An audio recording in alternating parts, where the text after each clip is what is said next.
It was the most violent night of protests at last month's Democratic National Convention, and now we have an eagle-eye view of the chaos in front of the Israeli Consulate that happened on August 20th. CBS News Chicago investigator Hickey joins us with new footage taken from the skies by a Chicago police helicopter. Right, Jim and Marie, this was one of many angles of video that we requested via the Freedom of Information Act. While we don't get an up-close perspective of the 59 arrests that happened that night, we do get a much better look at the bigger picture.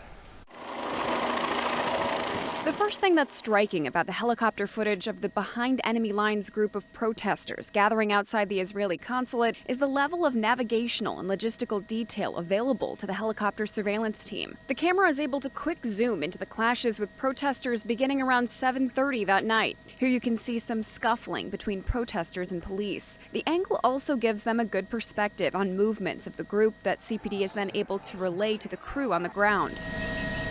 Perhaps the most valuable feature of the chopper comes in handy when night falls, and the surveillance team from the sky continues to track the group as it spreads out in several directions. What you're seeing is the comprehensive approach. Retired FBI agent and consultant Phil Andrews reviewed the recordings for the CBS News Chicago investigators and said the police formations and tactics appear textbook from this view.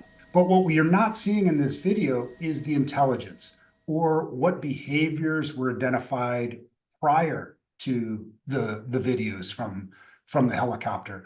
So it might be that certain individuals who had conducted themselves in a way that was a threat to the peaceful protest or to just public safety in general.